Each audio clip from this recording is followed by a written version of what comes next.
The wrong kind of rescue. Chapter 1. The wrong box. Lin Xu had wanted a puppy. That was the whole plan.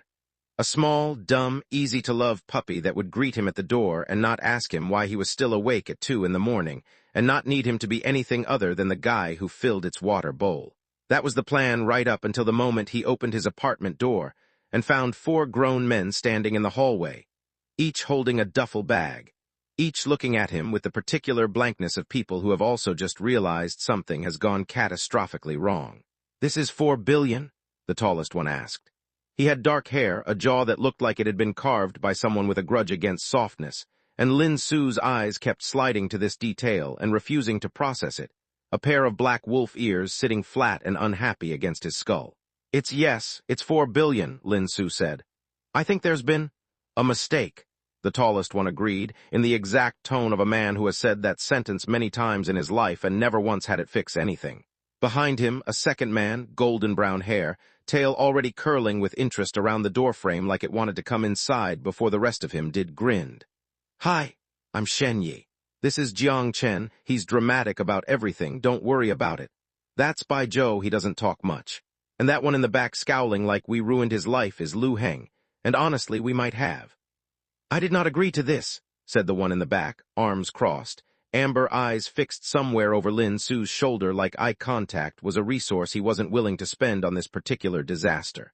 Lin Xu looked down at the printed confirmation still crumpled in his hand from the shelter. Adoption confirmed. 1-1 companion. He had checked a box. He remembered checking a box. He had scrolled through a very long form on his phone during his lunch break, seen a photo of a puppy with one ear that wouldn't stand up right, felt something in his chest go soft and stupid, and clicked proceed. He had not read the second page. "I think," Lin Xu said slowly, "I applied for the wrong program." "The hybrid rehoming program," Bai Zhou said. It was the first thing he'd said. His voice was quiet, even the kind of quiet that had edges to it if you listened closely. His hair was pale, almost silver-white, and his eyes didn't quite meet Lin Xu's either. "You checked the box for a bonded pack placement instead of the general adoption pool. It's an easy mistake. The forms are next to each other." "I wanted a puppy," Lin Xu said, aware that this was not a helpful thing to say to 4 adult men currently standing in his hallway with their lives packed into duffel bags. "We heard," Lu Heng said flatly. "Believe me, we heard on the drive over. The caseworker read us your intake notes like it was a bedtime story. Wants low-maintenance companion, small living space. No experience with hybrids." He said the last part like a diagnosis.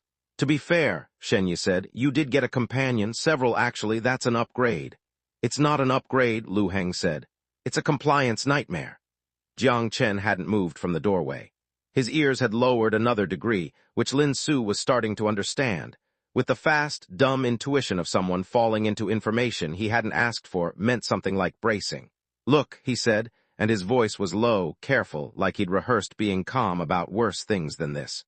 "We can explain the situation, but it might be easier standing in your apartment than in your neighbor's hallway. She's already looked out twice." Lin Xu turned. Mrs. Feng from 4C was indeed standing in her doorway in her robe, holding a mug of tea like a spectator with good seats. He stepped back and let 4 wolves into his 1-bedroom apartment, because apparently that was where his life was now. Chapter 2. Terms and conditions. The explanation, once it came, was worse than Lin Xu expected and also somehow more mundane. Hybrids, the genetic result of a decades-old research program nobody liked to talk about anymore. Now simply citizens with paperwork nobody liked to talk about either. Could be surrendered like anyone else's pet. Except that a hybrid surrender came with legal weight, a normal adoption didn't. A hybrid adoption was a guardianship contract. Binding, reviewed by a caseworker. Not something you undid by calling the shelter and saying, actually, never mind. And these 4 weren't being adopted individually. They were a bonded pack, 4 hybrids who had been raised in the same shelter facility since they were pups, who had been surrendered together 3 years ago by a family who'd wanted exactly 1 well-behaved companion and gotten 4 opinionated teenagers instead, and who, per hybrid welfare law, which Lin Xu was learning about in real time, sitting on his own couch, while a stranger's tail thumped anxiously against his coffee table, could not legally be separated once bonded. "So you're telling me," Lin Xu said, "that I can't just take you back?" "You can surrender us again," Bai Zhou said without inflection. "People do. Something about the flatness of it made Lin Xu's stomach twist in a way he didn't examine too closely. That's not what I meant. It's what you're going to end up doing, Lu Heng said, not looking at him. Everyone does eventually. It's fine. We're used to it. We are not used to it, Shen Yi said, elbowing him. Speak for yourself, Doom Prophet. I'm being realistic. You're being a brat is what you're being. Jiang Chen exhaled through his nose, the sound of a man who had refereed this exact argument 400 times.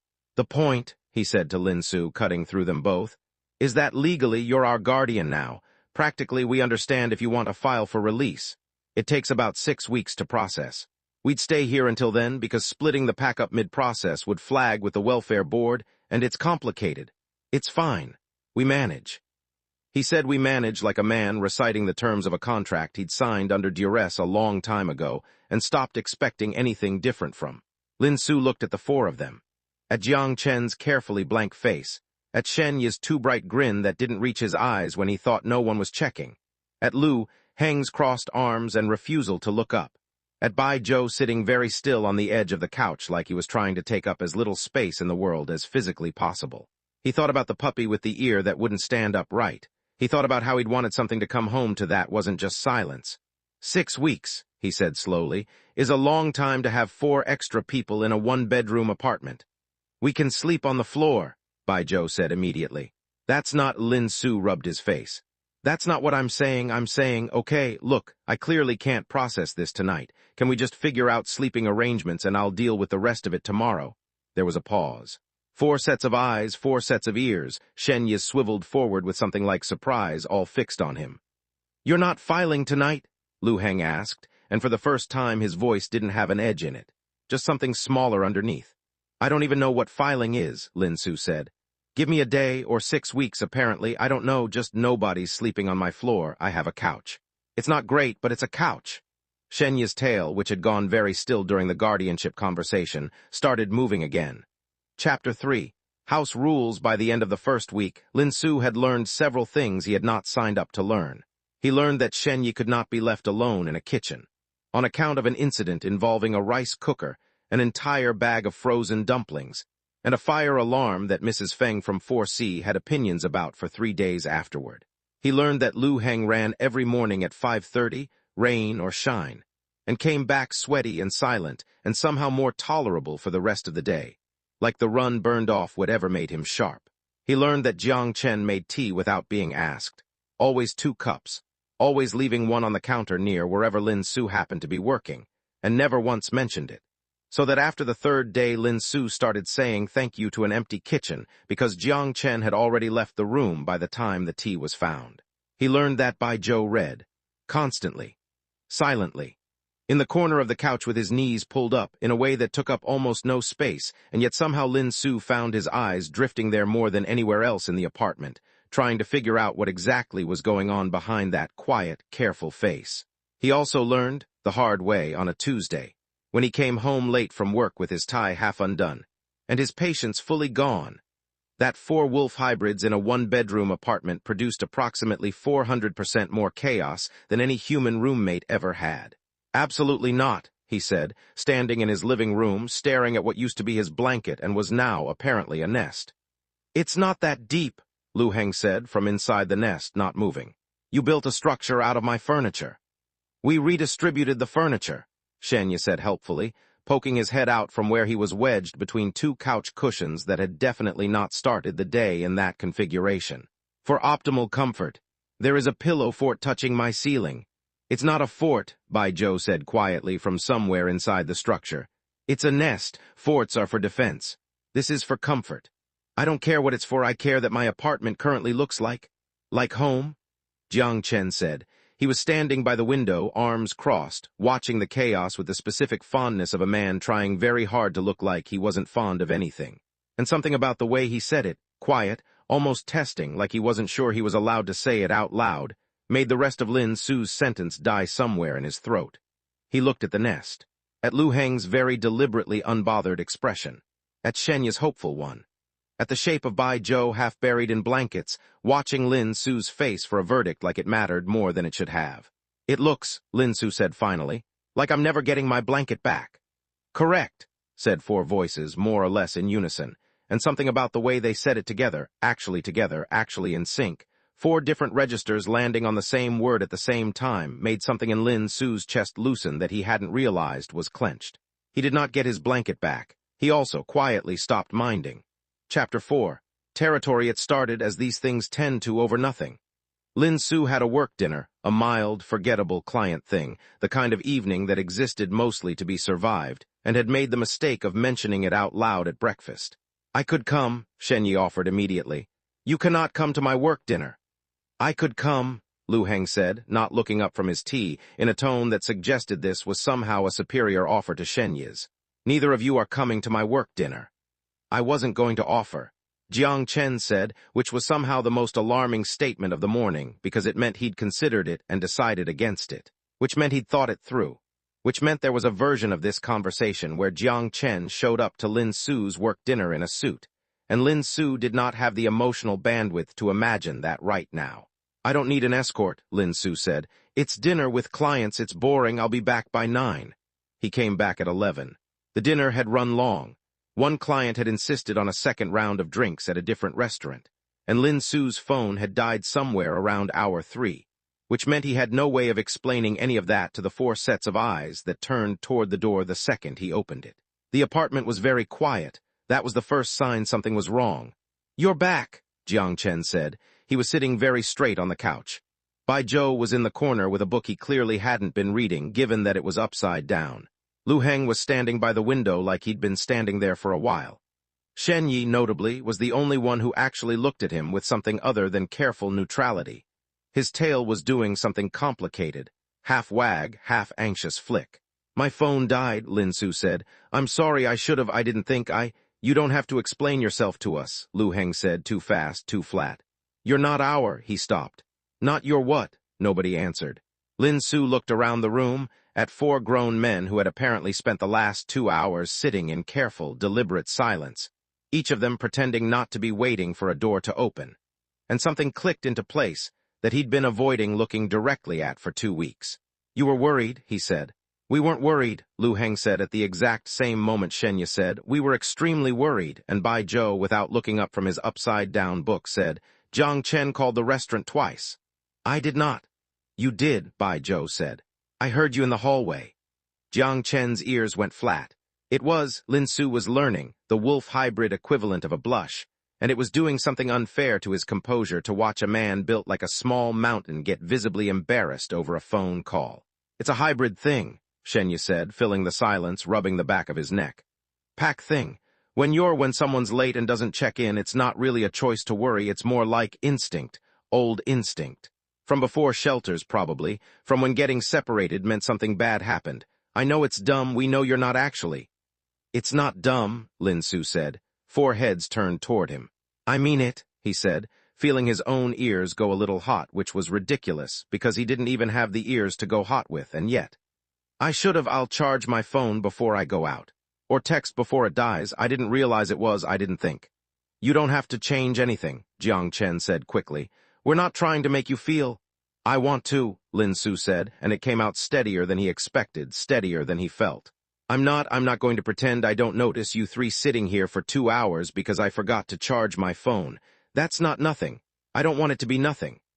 The silence that followed was a different kind than the one he'd walked into.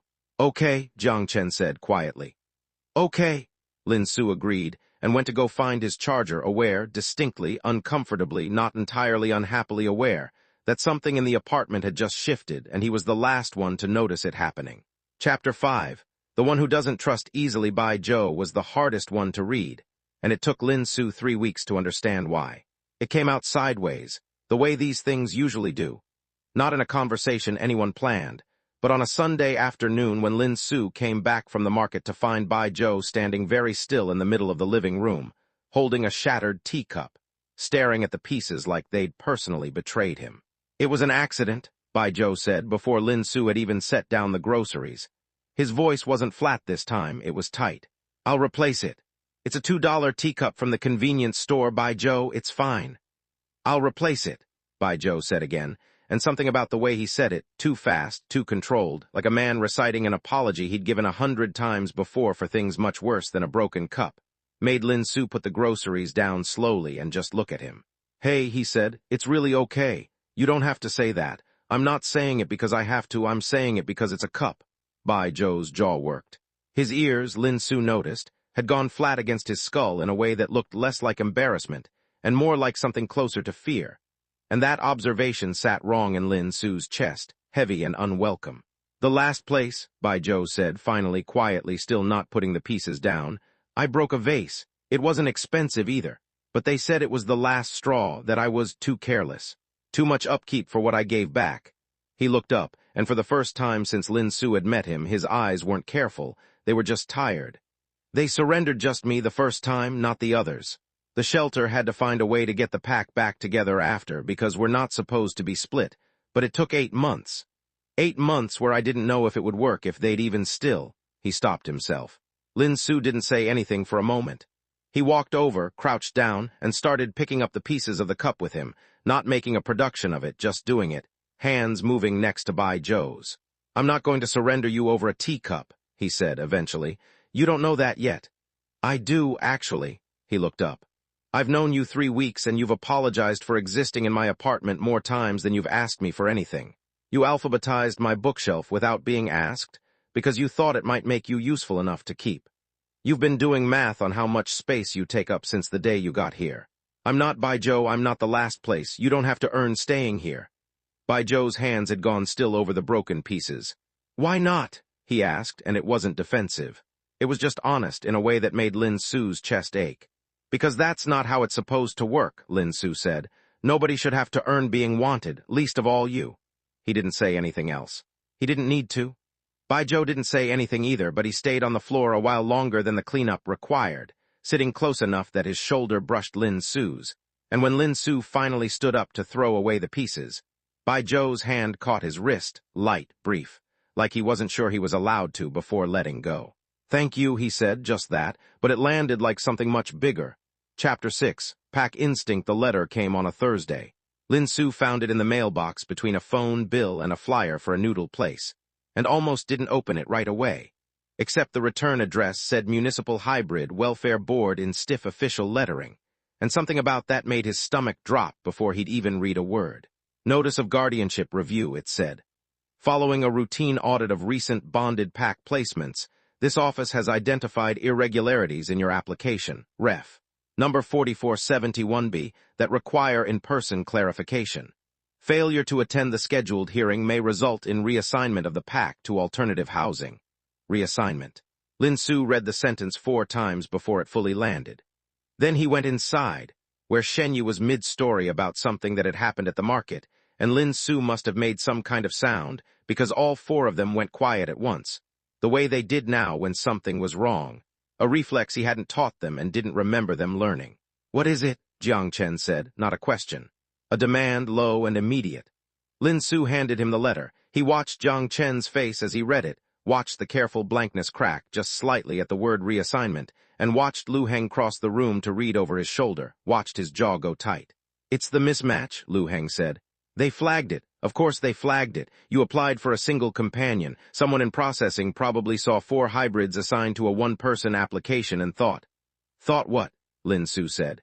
"Thought you didn't actually want us," Bai Zhou said quietly from the doorway. "That the placement was a clerical error nobody caught in time, and you've just been housing us, out of obligation. Not choice." The room went very still. "That's not," Lin Xu started and then stopped, because he could hear how it would sound if he said it too fast, too defensively, like he was performing the answer instead of meaning it. He made himself slow down. "That's not what's happening here, and I'm going to that hearing and telling them exactly that." "They don't usually listen to the Guardian," Shen Yi said, and for once there was no lightness in his voice at all. "They listen to the paperwork, and the paperwork says mistake." "Then I'll make them listen to more than paperwork," Lin Xu said.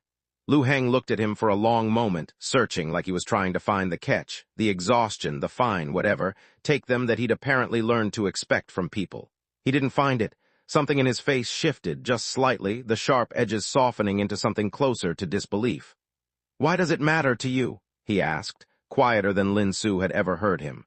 "This started as a mistake. You could let it stay one. Nobody would blame you." Lin Xu looked around the room, at Jiang Chen's white-knuckled grip on the letter, at Shen Yi's stilled tail, at Bai Zhou standing very carefully in the doorway like he was ready to make himself small at a moment's notice, at Lu Heng's guarded, waiting face, and understood with sudden and total clarity that there was no version of the truthful answer that was short. Because it stopped being a mistake somewhere around week 2, he said. I don't know exactly when. Maybe it was the tea, maybe it was the nest eating my furniture. Maybe it was watching all 4 of you sit in dead silence for 2 hours because my phone died. I don't know when it happened, but it happened, and I'm not going to let a filing error undo it. Nobody said anything for a moment. Then Shen Yi, in a voice thick with something he was clearly trying to disguise as his usual brightness, said, You're really going to fight the welfare board over us? I'm really going to fight the welfare board over you, Lin Xu confirmed. That's the single most reckless thing anyone's said in this apartment, Lu Heng said, and I live with Shen Yi. Rude, Shen Yi said, but he was smiling, and so Lin Xu noticed was Lu Heng small and reluctant and real. Chapter 7. What he signed for the hearing room was small, fluorescent lit, and smelled faintly of instant coffee. Lin Xu sat across a plain table from a caseworker with tired eyes and a folder 3 inches thick. And behind him, because they'd insisted, because none of his arguments about this is my hearing, I'll be fine had made the slightest dent, sat all 4 of them, in a neat, silent row, like the world's least subtle character witnesses. Mr. Lin, the caseworker said, not unkindly, your original application requested a single, low-maintenance companion animal. You were placed, due to a processing error, with a bonded hybrid pack of 4 adults. I need to understand, in your own words, whether this placement reflects your actual intent or whether it should be corrected. Lin Xu had prepared something, a speech almost. Practical points about the apartment being manageable, about nobody being a burden, about the injustice of separating a bonded pack over a filing error. He'd rehearsed it in the mirror that morning badly. He didn't say any of it. It doesn't reflect my original intent, he said instead. You're right about that. I wanted a puppy. I clicked the wrong box on a form during my lunch break, and I want to be honest with you about that because I think it matters that you know I'm not going to pretend this started as some grand plan. The caseworker's pen paused. But it stopped being about the form a long time ago, Lin Xu continued. I know Jiang Chen makes 2 cups of tea every morning without being asked, and only drinks his after he's sure mine hasn't gone cold. I know Shen Yi cannot be trusted alone with a rice cooker. And I know he tells jokes fastest right after something's gone wrong, because he thinks being funny will stop people from leaving. I know Bai Zhou apologizes for things that aren't his fault, because somewhere along the way he learned that was the price of being allowed to stay somewhere. I know Lu Heng runs at 5:30 every morning, because it's the only hour of the day nobody's watching him be anything other than exactly what he is. He heard his own voice shake slightly, and didn't try to stop it. I didn't know any of that 8 weeks ago. I know all of it now. That's not a filing error. That's just what happens when you actually live with people, when you actually see them. The room was silent. Behind him, he heard Shen Yi make a small, wrecked sound and try to cover it with a cough. Mr. Lin, the caseworker said slowly, are you formally requesting to retain guardianship of all 4 members of the pack, understanding the legal and practical scope of that arrangement? Yes, Lin Xu said, without a single second of hesitation. That's exactly what I'm requesting. The caseworker looked at him for a long moment, the particular, assessing look of someone who had read 1,000 files and learned to tell the difference between a performance and the real thing, and then closed the folder. The correction request is denied, she said. Placement stands. I'll note in the file that the original processing error resulted in a— She glanced at her notes, and something that might have been the ghost of a smile crossed her tired face. A favorable outcome. Congratulations, Mr. Lin. Lin Xu didn't fully process the words until he turned around and saw 4 faces looking back at him. Jiang Chen's carefully blank composure gone entirely. Shen Yi openly crying and not bothering to hide it. Bai Zhou's hand pressed over his own mouth. Lu Heng staring at him like he was trying to memorize something he was afraid would disappear if he blinked. You really did that, Lu Heng said, voice cracking. I really did that, Lin Xu confirmed. Lu Heng crossed the small room in 3 steps and hugged him so hard it knocked the air out of him. And then somehow all 4 of them were there. Arms and tails and the low rumble of something that might have been contented growling. All 4 of them holding on like they weren't sure yet that this was real and weren't taking any chances on it slipping away. Chapter 8, pick 4 things were different after the hearing, in ways too small to name individually and too large to ignore altogether. Jiang Chen started leaving 3 cups of tea instead of 2. And then, A week later, stopped pretending the third one wasn't for himself, sitting at the table with Lin Xu instead of retreating the moment it was poured. Shen Yi stopped telling jokes right after things went wrong, and started telling them just because things were good, which was, Lin Xu realized, an entirely different kind of laughter, lighter, less like armor. Bai Zhou stopped apologizing for the space he took up, and started instead quietly claiming more of it. A bookshelf shifted to make room for his own collection, a specific mug that became his mug, a corner of the couch that stopped being a temporary perch and became simply where he sat. And Lu Heng stopped running away from conversations the second they got soft, though he still complained about having to have them loudly the entire time. It was Lu Heng, in fact, who said it first. On a night about a month after the hearing, the four of them sprawled across the living room in the wreckage of what used to be a blanket fort, and was now, permanently, just how the furniture was arranged, because Lin Xu had stopped trying to fight it. "We should tell him," Lu Heng said, apropos of nothing, to the other three, like Lin Xu wasn't sitting 3 feet away with a bowl of noodles in his lap. "Tell me what?" Lin Xu asked. Silence. Shen Yi and Bai Zhou exchanged a look. Jiang Chen set down his tea very deliberately, like a man buying himself time. "We've been having a conversation," Jiang Chen said carefully, "about how none of us intend to stop wanting this. All of it, you. And we've been trying to figure out how to say that without it sounding like we're asking you to choose one of us, because none of us want that, and we don't know if that's normal for you. For humans, it's not that unusual," Lin Xu said slowly, feeling his heart do something complicated in his chest. "It has a name. People do it on purpose sometimes." "We're not asking you to choose," Bai Zhou said, quiet and steady, looking directly at him for once instead of somewhere near his shoulder. "We talked about it. We don't want you to have to pick one of us to be the real thing and the rest of us to be furniture, family, whatever gets us to stay in your life without actually mattering the way we want to matter." "You already matter," Lin Xu said. "All 4 of you, that's not a question I've had for a while." "So what is the question?" Shen Yi asked, and his voice had gone unusually careful for once, no jokes anywhere in it. Lin Xu looked at them, really looked. The way he'd learned to over 2 months of tea and chaos and nests and quiet confessions on kitchen floors, and understood that there wasn't a question at all. There hadn't been for a while. "There isn't one," he said. "I don't want to pick. I don't think I could even if you asked me to, which please don't. I want all of it, all 4 of you. However that's supposed to work, I want to figure it out. Because the alternative is going back to a version of my life where I check a wrong box on a form and get exactly what I asked for, which is nothing. I'd rather have this." Nobody moved for a second. Then Jiang Chen exhaled, a long, unsteady breath, like something in his chest had finally been allowed to unclench, and crossed the room and kissed him, careful and searching, like he'd been waiting to know if he was allowed for a long time and had just gotten his answer.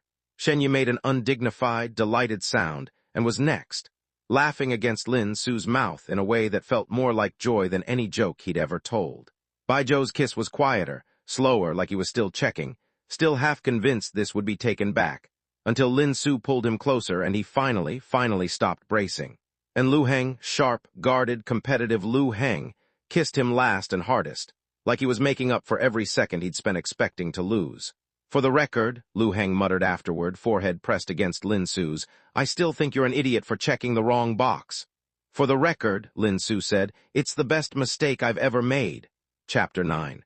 The right box. 6 months later, the shelter sent a follow-up survey, the kind every guardian gets, a routine check on placement satisfaction. Lin Xu filled it out at the kitchen table on a Sunday morning. Jiang Chen's tea going cold at his elbow. Shen Yi loudly losing an argument with Lu Heng in the next room over whose turn it was to walk to the market. Bai Zhou reading with his feet in Lin Xu's lap, one hand idly tracing shapes against his ankle. "Would you recommend the bonded pack placement program to others?" the form asked. Lin Xu thought about it for a moment, pen hovering. Then he wrote, "Only if they're prepared to check the wrong box and end up with everything they didn't know they wanted." He folded the form, set it aside to mail later, and didn't get up right away. Not when Shen Yi finally lost the argument and slumped dramatically onto the couch beside him. Not when Lu Heng came in smug and victorious and immediately tried to steal Lin Xu's tea. Not when Jiang Chen, passing through, paused just to rest a hand briefly on his shoulder before continuing on. Not when Bai Zhou looked up from his book just to check that Lin Xu was still there, still real, still choosing this, and found, as he always did now, that he was. The puppy in the end had gone home with someone else. Lin Xu liked to think it had found somewhere good. He, for his part, had gotten exactly what he needed, delivered by a form he'd never bothered to read properly, in a mistake he would spend the rest of his life being grateful for. And